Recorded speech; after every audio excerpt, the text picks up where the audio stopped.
and I was more interested in what was going on in the present. So I can't answer the question, what is enlightenment, or does it exist, or any of the other three things that were asked about.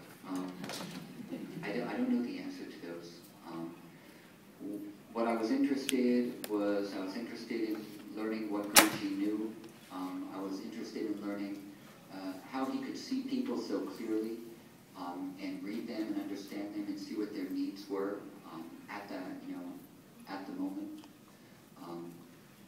What was troubling them, what their strengths and weaknesses were. I always wondered, how can he do that? It was intrigued me. How could he see things about me that I didn't even understand about myself? So all that became a lot more interesting to me than some idea about a state that I may or may not ever reach or be in, or maybe even exist. So now, it's still pretty early on in the game. I have some time left, and right now, I would hope I had some time left, and I don't mean 2 minutes, but I mean some years.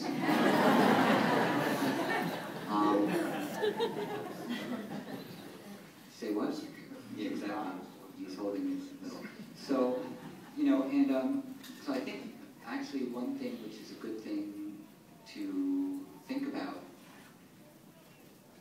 when we are living the life that we're all living is, what are the things that we value in our life? And to really understand, even to list those things. What are those 3 things or the 4 things that we value most in our life?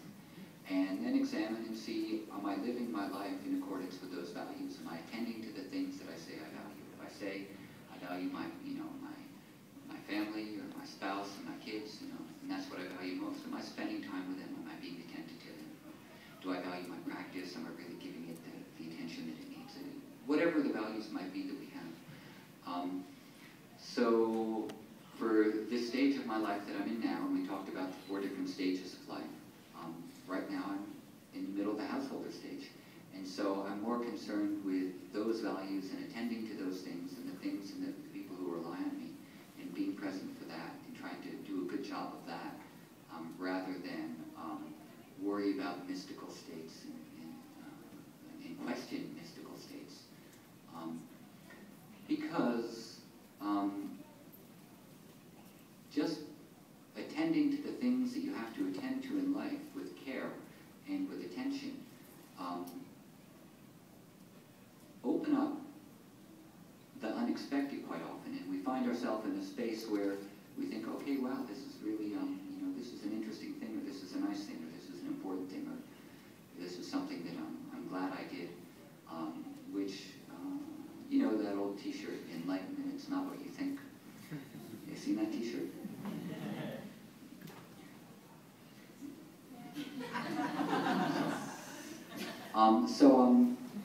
So that's my answer to the question for the time being. Householders aren't supposed to be too interested in enlightenment because it takes them away from the things they have to attend to. So forgive me if that's not a satisfactory answer. And I now, that's one thing that I wanted to say actually.